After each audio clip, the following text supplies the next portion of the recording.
rakyat mengetahui siapa yang dipilih juga harus dihargai dong, Pak.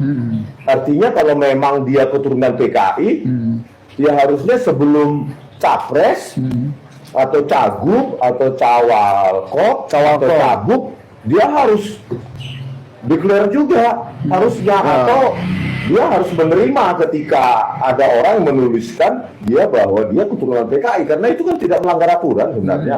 Tidak. Ijazah sudah dicurigai, KKN sudah, skripsi sudah. Maka saranku kepada Bang Rismon, besok coba curigai ari-arinya, bentuk rahangnya, pori-porinya, bulu tangannya, coba dicurigai secara lengkap lah, jangan satu-satu. Bang Rismon, jangan merendahkan saya Anda. Buset, jangan merendahkan saya. Nggak direndahkan, emang udah rendah Mon, Rismon.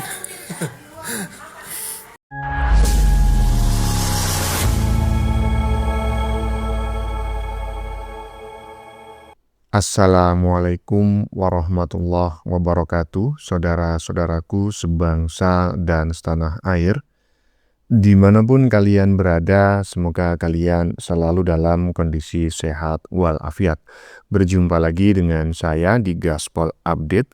Kami bukanlah buzzer pihak manapun, kami hanya menyajikan keputusan ada di tangan Anda. Teman-teman, ini ada video yang menurut saya cukup menarik, yakni tentang Rismon ya, yang makin kesini makin tidak jelas. Sama seperti para pemburu ijazah lainnya ya, seperti si Panci ya kan, kemudian Dokter Mangkrak gitu ya, dan kawan-kawannya. Si Rismon ini juga terkesan selalu berubah-ubah ya tuduhannya. Awalnya menuduh ijazah Jokowi itu palsu karena fontnya, kemudian karena jasnya, karena stempelnya, karena kacamatanya. Tidak mempan semua isu itu dinarasikan untuk menggiring opini publik, akhirnya bergeser menuduh skripsinya Jokowi yang palsu. Ya kan, nggak mempan juga, berbagai narasi udah disampaikan, kemudian KKN-nya katanya desanya fiktif. Waduh, mon. Dan tidak berhenti di situ teman-teman ya. Baru-baru ini kemarin kalau nggak salah dia memfitnah Jokowi lagi ya kan. Katanya itu ijazahnya Jokowi dibuat di pasar pramuka gitu ya. Dan juga sudah terbantahkan karena siapa namanya itu kader partai terbesar di Indonesia, Wijayanto begitu menampik tuduhan tersebut. Dan sekarang ini ya ada lagi ya kan tuduhannya, dia menggiring opini lagi bahwa Jokowi keturunan PKI. Isu 11 tahun yang lalu digoreng lagi sama si Rismon. Aduh, kasihan kali aku sama kau ini Mon, kau udah terdesak ya kan, kau bingung mencari narasi lama pun kau recycle kembali. Polanya sama teman-teman ya, strateginya sama, jadi sangat sulit untuk tidak mengatakan ya bahwa isu ini tidak ada aktor intelektual di belakangnya. Sangat sulit sekali ya. Jadi sangat sulit dikatakan bahwa mereka ini berjuang demi mencari kebenaran. Saya menduganya ada aktor intelektual di balik aksi mereka ini. Nah, bagaimanakah videonya dan bagaimanakah respon netizen? Mari kita tonton bersama, kemudian mari kita komentari bersama di bagian akhir video. Ini dia. Jadi kalau mengacu ke keputusan MK tersebut, Pak, 2003 tadi ya, bahwa keturunan PKI atau yang PKI sendiri pun berhak memilih dan dipilih.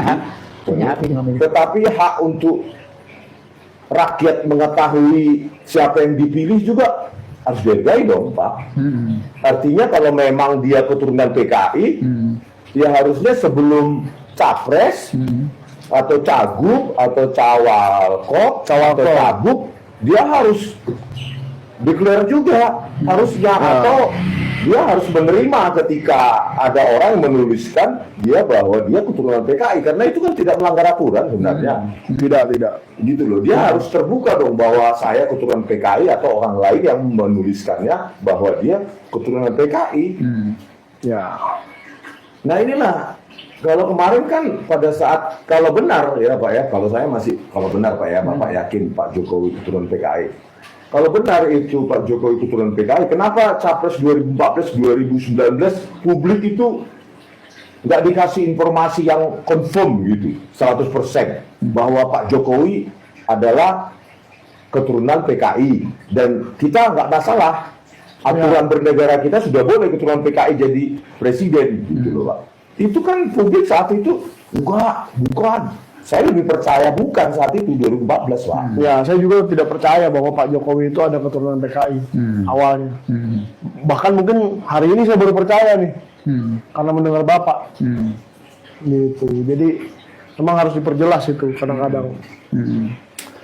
Nah, kembali lagi. Aduh, belum selesai soal ijazah ya kan. Rismon dan Sentana TV lagi-lagi framing Pak Jokowi katanya keturunan PK tut gitu ya. Emang nggak boleh ya menyebut partai PKI gitu. Ini saya nanya ini gitu loh. Nggak apa-apa deh kayaknya ya kan.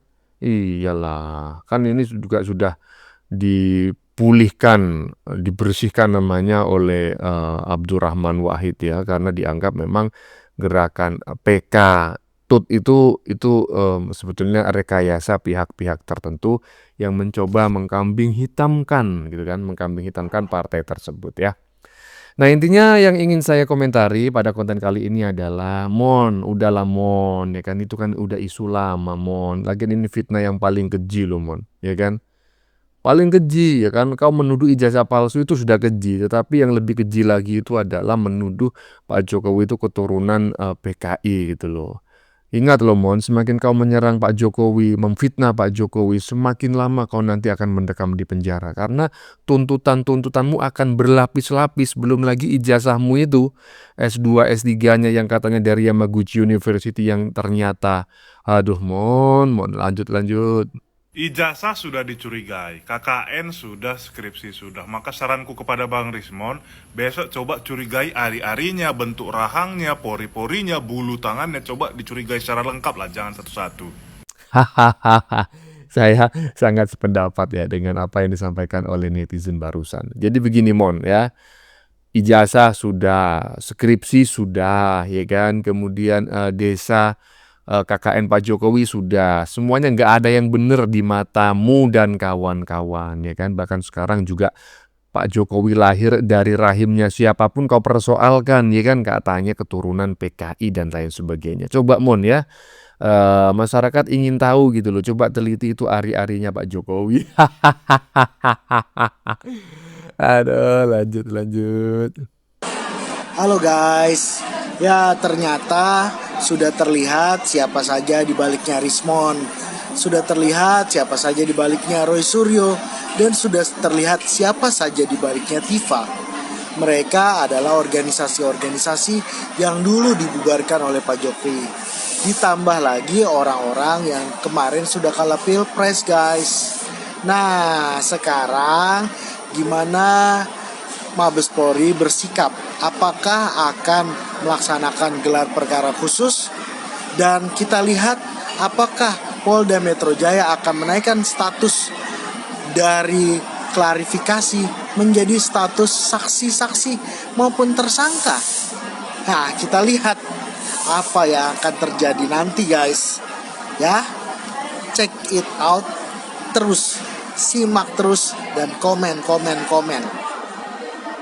Iya, gimana menurut teman-teman? Katanya sudah terlihat siapa di baliknya si krisis moneter dan siapa di baliknya Dokter Mangkrak. Tentu juga sudah kelihatan ya, teman-teman sudah bisa memprediksi siapa yang berada di baliknya si maling panci.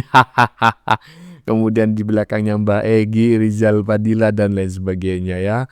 Ya, gimana menurut teman-teman pernyataan netizen barusan? Bener nggak bahwa memang ada aktor intelektual ya, dalam hal ini bohir dalam tanda kutip, yang memang memframing, yang membikin isu ini ya kan?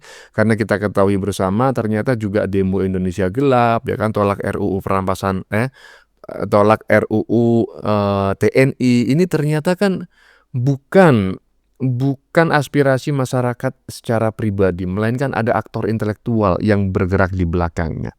Gimana menurut teman-teman? Lanjut. Bang Res, Jangan merendahkan saya Anda. Buset, jangan merendahkan saya. Nggak direndahkan, emang udah rendah Rismon. minta orang lain buat nggak merendahkan dirinya sendiri, tapi dirinya merendahkan orang lain, yang katanya menghina lah apa, nggak dihina juga udah terhina gitu loh, nggak direndahkan juga udah paling rendah itu. Ngeri. Saya sepakat ya kan. Tidak gini Mon ya. Saya ingin menyampaikan pendapat lah kepada si krisis moneter gitu ya tentang sebuah kata mutiara ya, peribahasa gitulah, pepatah Tiongkok begitu, bahwa kapal yang bocor tidak perlu ditenggelamkan karena dia akan tenggelam sendiri. Maksudnya adalah orang yang hina tidak perlu dihina juga udah hina Mon gitu loh. Jadi jangan terlalu paten kali soknya ya kan, actingnya, merasa harga diri lebih tinggi daripada orang lain, menganggap diri lebih cerdas, lebih akademis daripada orang yang lain. Janganlah ya kan. Nanti kau marah-marah ya kan, kau menghina, nggak usah dihina, kau udah hina ya kan. Kau udahlah, kau akan dipenjara walaupun nggak ada masyarakat Indonesia yang menggiring opini agar kau itu mendapatkan kado rompi oren, tetap kau akan diborgol Mon gitu loh. Jadi kapal yang bocor itu dibiarin aja, nggak usah ditenggelamkan, akan tenggelam sendiri. Orang yang hina nggak usah dihina, ya udah hina Mon. Lanjut. Bagaimana tanggapan rakyat tentang ijazah, apakah perlu ditunjukkan? Nah, saya rakyat ini, kalau orang yang minta itu orang baik-baik, bukan si akhlaknya anjing, Pak Jokowi menunjukkan matamu sudah buta lah, matamu sudah buta. Orang baik-baik diundang di rumah dikasih lihat, karena itu orang baik-baik, niatnya baik-baik. Kalau anjing Rismon, anjing Roy Suryo, anjing Tifa, anjing Fadila, itu bukan orangnya aja bentuk manusia, tapi otak-otak anjing, nggak perlu dikasih tahu. Ingat ya, pembenci Pak Jokowi, kemarin sudah mati kok itu tuh anjing Yahya Waloni, sudah berkurang banyak, mudah-mudahan provokator meninggal semua tuh, biar tenang Indonesia. Kok orang kayak gitu kok ditunjukin? Kalau orang baik-baik ditunjukin, kamu coba cari bukti itu loh. Orang baik-baik datang ke rumah dipanggil, nggak usah ditunjukin. Dasar anjing ya. Ya, sebelumnya saya menyampaikan permohonan maaf yang sebesar-besarnya terkait kata-kata yang kurang pantas mungkin baru saja kita dengarkan dari Mas siapa lupa saya ya, pokoknya ini orang Jawa ya kan, yang saat ini berada di Kalimantan Timur ya, di dekat IKN ya. Sekali lagi saya katakan, saya mohon maklum jika ada kata-kata kasar yang baru saja kita dengar gitu ya. Ngapain sih Bang yang kasar-kasar masih dimuat aja, dijadikan materi buat konten. Saya setuju dengan pendapatnya, tetapi saya tidak sependapat dengan kata-kata yang kurang enak didengarnya. Jadi saya mohon maklum ya kan, sekaligus menjadikan sebuah peringatan kepada kita semua agar menjauhi kata-kata yang kurang etis. Tetapi secara utuh apa yang disampaikan oleh netizen barusan, saya sependapat ya kan, bukan hanya 1000%, tetapi 1 juta miliar persen ya. Bagaimana menurut kalian? Keputusan ada di tangan Anda. Silakan tulis di kolom komentar baik Anda yang setuju maupun yang tidak setuju dengan isi konten ini. Sebelumnya saya memohon maaf jika dalam penyajian konten ini ada kata-kata yang menyinggung, kurang tepat penggunaannya, atau ada data yang dianggap keliru atau salah. Saya memohon maaf yang sebesar-besarnya. Kita jumpa lagi di lain video. Salam NKRI.